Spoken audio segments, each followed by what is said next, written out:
talk now. This MMA, what we talking about? Yeah, you tuned into the pod now. Gonna be hard for you to stop now. Yeah, we caged in. Yeah, we caged in. Yeah, we caged in. Welcome back to another episode of Caged In. I'm your host, Chris DiCarlo. Got a very special guest making his debut on the show. It is Devon Lozej. How are we doing today, my man? I'm doing great, man. How you doing? I'm doing good. I know you got a big fight coming up February 17th. You're going for that Vacant Flyweight Title over there at Ignite Fights. Of course, we're going to talk about that one, man. But before we do, I'd like to get into your background a little bit, get to know you a little bit better since this is your first time on the show. So you kind of just tell me about, where you were born and raised and what was growing up kind of like for you. I was raised in Manitoba, which is, if you're not familiar with Canada, it's just a province close to Winnipeg, Manitoba. That's where I was born and raised, and then I moved to Ontario, close to where I live now. I grew up in Dryden, Ontario, small town of like 10,000 people. Completed high school there, and then I moved to Thunder Bay, Ontario, where I wrestled for Lakehead University and went to school. And then I continued on and pursued MMA in Thunder Bay, where I still live to this day. Nice, man. And growing up, going through school and whatnot, did you play any traditional sports? You are Canadian, so, I'm just assuming, hockey, is that Yeah. kind of something in your background as well? I started with hockey. I played since I could walk. I started playing hockey like most Canadians. And then I played until about 13, and then I ended up, fighting wasn't allowed. I mean, they would let us go a bit, and something deep in me, I loved fighting when I played hockey. It was like my favorite part. So I ended up getting kicked out of a season about halfway through for fighting. And then I basically said, fuck it. Started wrestling in high school because it was basically perfect timing. I joined a wrestling team because I was watching UFC when I was a kid. And I was like, wrestling is a great base for that. So I started wrestling, and then basically the rest is history. There you go, man. And let's talk about how you got started in MMA. You mentioned the wrestling background a little bit, but when did you first start, really training mixed martial arts, and what's the origin story there behind your journey in MMA? So the real origin of it is, when I moved to Thunder Bay at 18, or I was about 17, 18 for school and started wrestling, a few guys on the wrestling team here were fighters at the gym that I'm still with now. And I was always fascinated with MMA. I watched UFC. I was a diehard fan, and I knew I wanted to do it, but wrestling seasons are super busy. We're training twice a day. So a couple guys invited me out. I met my head coach, Matt Riche, who's still my head coach. He was a super nice guy. He welcomed me into the gym, helped guys prepare for fights a bit, gave them good wrestling looks.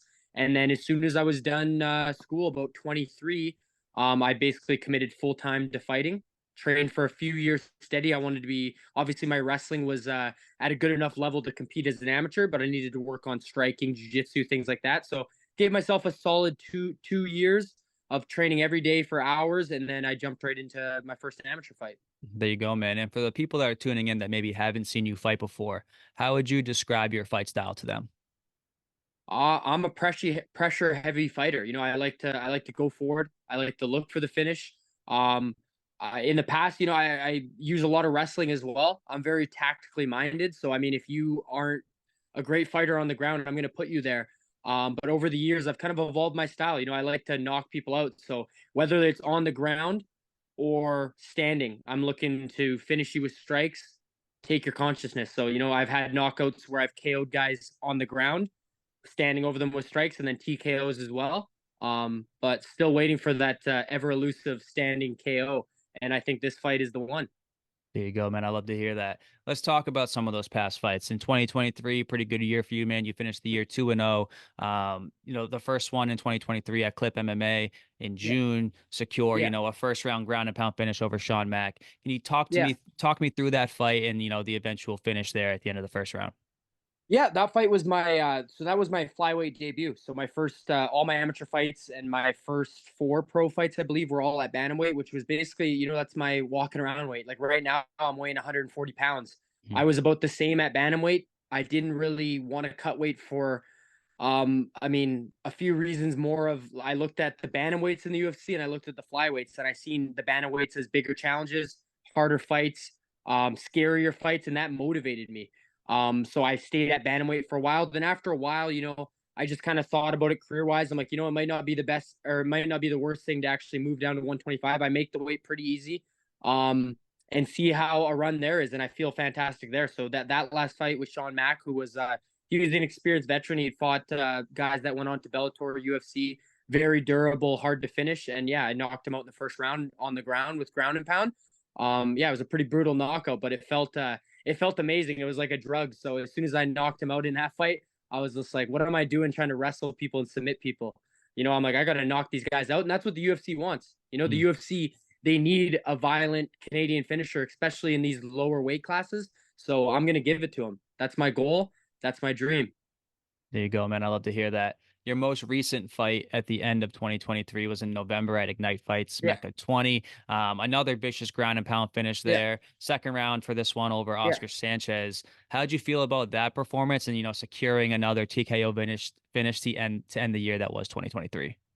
I felt really good in that fight. That fight was an accumulation, a lot of things. I was in Thailand earlier last year. That's why I didn't fight till June. I spent some time in Thailand. I wanted to really work on my striking, work with world-class strikers in MMA and in Muay Thai. And then, the fight before, I felt like the takedown was there really early in the fight. I felt it. So I took kind of like the path of least resistance. So coming into this fight, I was fighting a striker, a kid that grew up striking since he was 4 years old. And I knew deep down that I'm like, I could hurt this guy on the feet. First 30 seconds in the fight, I hit him with a straight left and it wobbled him. And, I took control of the fight right off the bat. But then we ended up, scrambling, getting on the ground. And then that's where, my bread and butter is. I feel great on top. I have good top pressure. And I know I'm able to finish these guys down there. So I just took the finish that presented itself. There you go, man. And looking back at 2023, how would you summarize that year for yourself? For me, 2023 was the rebirth. I dropped down a weight class. It was a fresh, clean skate. I had a couple close decisions at bantamweight. I've only lost 2 fights. They were really close decisions that some people argued I won. And I felt like the guys were just bigger. They weren't better than me. They just were bigger, and they used their weight a bit to make the fight close. And I felt like if I was at flyweight the entire time, I'd be an undefeated fighter right now. But I had to ditch that mentality and just, start fresh in 2023, drop down. And, it was a good year. I wish I fought more. My goal this year is to fight 4 times and get 4 more finishes and then be close to the big show. But, last year was a lot of rebuilding and kind of like a rebirth on my career. So, yeah, great year. But, I mean, I'm never satisfied. It was 2 knockouts. I wish I had 20. Sure. Right. So we're always looking for the next best thing. And we always want more as fighters. We're pretty greedy in that sense. So, of course, man, you got to be for sure. Looking at, you are getting ready for your first fight of 2024 at Ignite Fights Mecca 21. So I am assuming that you're in the midst of training camp right now, maybe winding things down a little bit, getting ready for your February 17th. Talk about your training camp over there at Leading Edge MMA. And for those that aren't familiar with the gym, how would you describe the vibe of the gym over there for you guys? So Leading Edge is a great gym. We're very, like it's pretty commercial here. We got a lot of regular programs for regular folks. It's not just a complete fight gym. We do have a group of dedicated fighters, but smaller atmosphere, a lot of one-on-one coaching. Like, I go in every day. I work with my head coach, who's very experienced and an amazing coach, and we game plan. We get to hit pads. We get to pull, hey, we need this jiu-jitsu guy. We need this wrestler. So there's a lot of good things that come with it. Obviously, there's a few things that I don't have, which is the elite level fighters, high level UFC guys. But I mean, every training camp I travel. I went to TriStar in Montreal, my last camp. I'm leaving to Las Vegas this weekend to go to Extreme Couture to finish the camp for almost a month. So I mean, I think for me, it's the best of both worlds. I get a lot of one-on-one attention here. I got the mat space. I got people I trust, and then I go to these bigger gyms. I get those good looks. Obviously amazing coaches as well, but I mean, there's probably 50 guys on the mat, so you kind of have to worry about yourself. Here, my coach worries about me and we do our job. So For sure, man. And when you go in there on February 17th for the vacant flyweight title, who might we see in your corner making the trip to Minnesota with you? So I got Matt Riche, my head corner. He's been in all my fights. He'll be there for sure. Still working out a few of the other corners we're allowed 4. He's the only one for sure right now. I got to kind of fight still a little bit 6 weeks away, but we're still kind of working on a few of the other corners and see who we can get in there. We have some experienced MMA guys. So we're still working on that. So we'll have to wait close to the fight to know for sure. But my head coach will always be there. Yeah. There you go. And we've been touching on, kind of throughout the interview here. You are going in there, Ignite Fights, Mecca 21, Yeah. fighting for the vacant flyweight title for Sean Yeah. Stebbins. Looking at your opponent, man, what do you know about him? And then how do you feel about his game overall? I know he's a tough dude. He comes from the academy. I've competed. I fought one of their guys in LFA, not last year, the year before, and then I went and trained with them after. I know they got a killer room, tough dudes. I didn't know really who Sean Stebbins was before, to be honest. I mean, there's so many regional fighters. When Mhm. the name got thrown out there, I looked, and I've done my research. I'm very tactical. I like to, I've watched pretty much all his fights that I could find. I've watched them in slow mo. I've taken pictures of them. His positioning, I've broken it down. And to be honest, I'm not super impressed with him and his style. But I think he's a tough dude, and every fight has a challenge. This challenge for me is, I come from a wrestling background. I've been the one taking down everybody in all my fights leading up to this. And I feel like this is the fight where he for sure, his survival, his way to survive is the only way to survive is to get the takedown. So I know that. So it's kind of a little bit of reverse engineering with the game plan. But I mean, I feel like I've put so many camps into getting the takedown, understanding wrestling on everything that he's going to do. I've already done. So it's just basically a little bit of reverse engineering. I'm looking to find that knockout.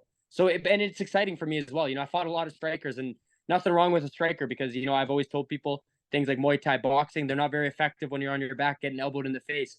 But this time I want to use some of those Muay Thai and boxing tactics to look to knock this guy out. But it's just for me it's exciting. 5 rounds is I've wanted to fight 5 rounds since I was amateur.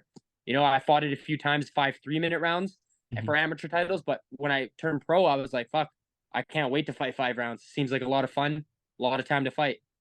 There you go, man. Very excited to see you get in there and go for that vacant flyweight Yeah. strap. Stylistically, when you look at the matchup between you Yeah. and Stebbins, where do you see yourself having the biggest advantage here? The biggest advantage, apart from skill, because I think he's pretty skillful, is I think in mentality. I think I'm just a different level of mentality than this guy, and not just mental toughness. It goes a lot deeper than that. In this game, it's 90% mental. You got to be, of course, you got to be bulletproof up here, but I mean, when things get tough, for me personally, when things get tough and the fight gets nasty, I feel good inside. It makes me feel good when the fight gets brutal and gets violent. And I think for him, it's not going to be good. So I think like there's a little bit of a different mentality when it comes to fighting between us. And it's not just, I think mental toughness. He's got a military background. I know he's mentally tough, but I think you got to be you got to be a little bit sick in your head. And I know I got that. And I know when the tougher it gets, I mean, I feel pleasure inside, and this man's gonna feel pain. So I can't fucking wait, man. Like, so I think like I don't like to look at skills too much because you could always work on your skills. I feel like you could always evolve certain things and try to surprise people. But I mean, mentally, that's what I look for a lot in these guys. You could see it in their fights. I can know some of these guys really well just from the way they fight and the way they react under pressure. And yeah, I think mentally I'm gonna expose them, but at the end it's just gonna be him unconscious on the ground. And that's everyone's going to see it and think it was, a knee to the head or a fist to the face. But I think it's going to come down to a lot of things mentally. I can feel your energy and how fired up for this one you are, man. I can definitely feel that, Yeah. just through the screen here. So very Yeah. excited for you to be able to go in there and kind of let all those things out for sure. Yeah. I know you've made the trip down to Minnesota in the past, Yeah. for some of your fights. Have you started Yeah. to build kind of like a little fan base kind of in that section of the U.S. since you've kind of been there a few times now? Yeah, for sure. I've been around the Midwest, and like a lot of the gyms, and I've traveled. So it's like, yeah, definitely. I got a lot of people that are going to come down and watch too as well from back in Canada, but definitely fan base down there. People reaching out saying, hey, I'm excited to come watch your fight, and then definitely some haters as well, right?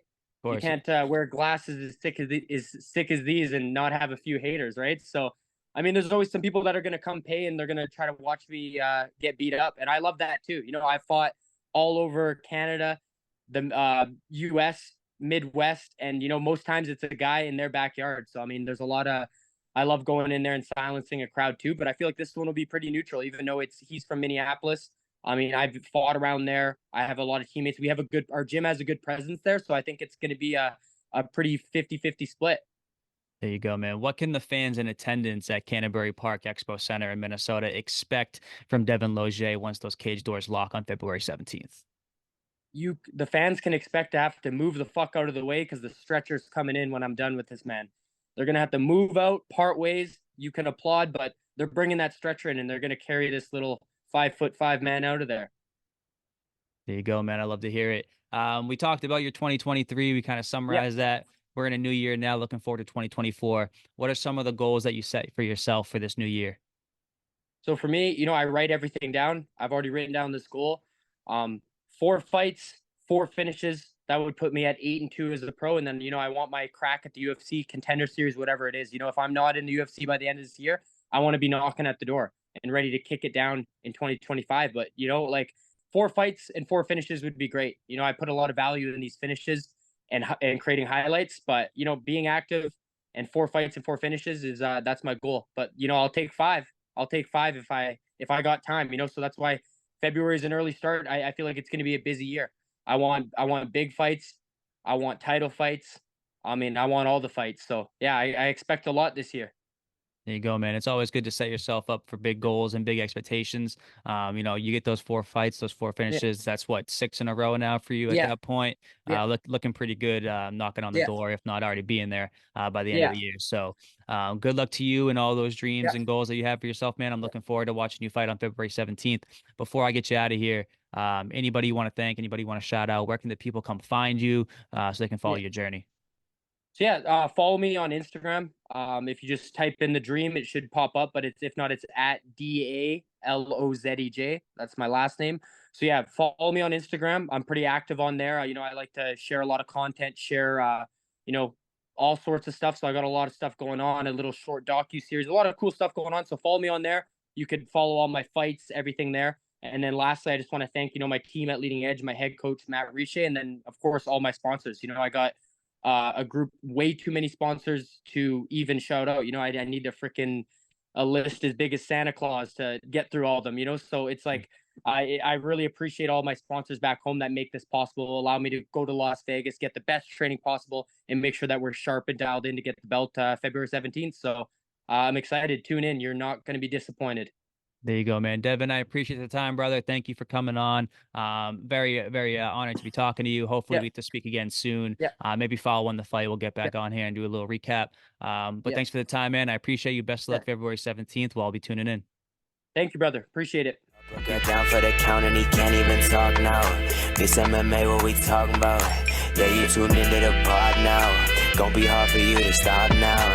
Yeah, we caged in.